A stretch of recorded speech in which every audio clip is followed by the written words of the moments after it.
Topeka's Kansas News leader. We have a lot of fun going on downtown this weekend because Topeka's longest running school supply drive kicks off tomorrow. A big yellow school bus will pull alongside the food trucks at Evergy Plaza. We have India Yarborough, who is a member of Club Blue for the Boys and Girls Clubs of Topeka, here to tell us all about Stuff the Bus. And Stuff the Bus is super fun, but you're teaming up with another cool event tomorrow to really kick it off. We are. So this is 10 years of Stuff the Bus, and a lot of people might not know that this actually started from a Leadership Greater Topeka class project. So back in 2016, each class kind of comes up with a class project that has a social component, social impact component. So the 2016 class started Stuff the Bus, and I really want to give a lot of credit to Pat Colley. He works for Zinnia here in Topeka, but he has kind of helped kept this going throughout the years. It's amazing to see how it's continued from just like a one-time thing to something that really has been sustained.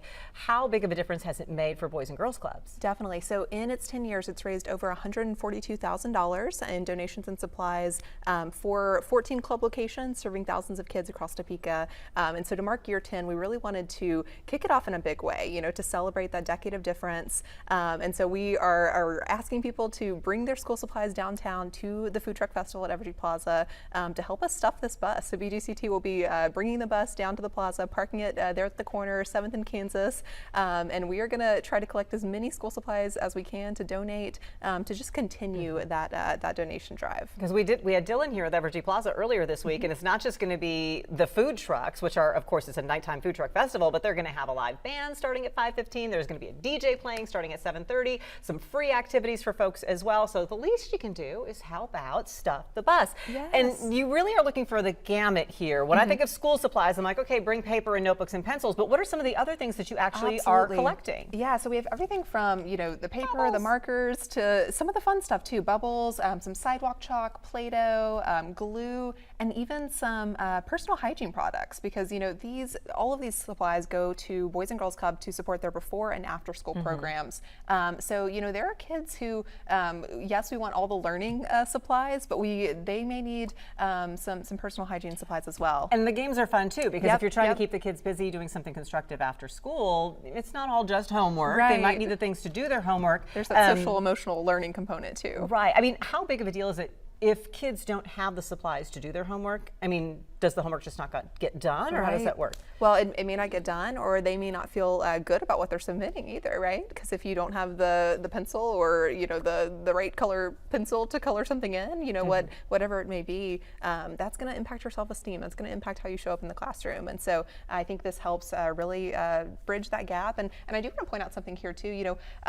There's some feminine hygiene products in the mix as well. I was going to bring that up because this is Period Poverty Awareness Week. We had guests from Junior League and Community Action on earlier this week. But it's not just period poverty. When we're talking about all the personal hygiene products, it's not something every family can afford. Absolutely. So, maybe you wash up and you get yourself clean just with the water that's coming out of the faucet, but you might not have deodorant or soap. Well, and BGCT serves, yes, the young kids, but we serve middle schoolers and teens as well, right? So they are often, I think, a little bit of an overlooked bunch. And so we want to be able to provide them products that help raise their self-esteem when they show up in the classroom, when they show up to that club after school. And again, this is, going to impact thousands of kids across 14 club locations in Topeka. So we want to really make an impact for year 10. And 4 different school districts as well? Yep, all across Shawnee County. Really the impact is huge. It really is. Boys and Girls Clubs has been running for decades now, and so for this to just be 10 years strong and sure, many more years to come will be ahead of us. Absolutely. Well, Stuff the Bus is taking place during the Nighttime Food Truck Festival. We are happy to help sponsor that event. Right, there's a QR code where you can find the whole entire list if you didn't get what we were kind of saying here. 5 to 10 p.m. tomorrow evening, downtown Topeka. BGCTopeka.org is where you can find the list and information about the Boys and Girls Clubs as well. India, thank you so very much. Appreciate you being here. Thank you. We're going to get a look at that forecast, find out if there will be any rain when we head out for the food trucks tomorrow. Next.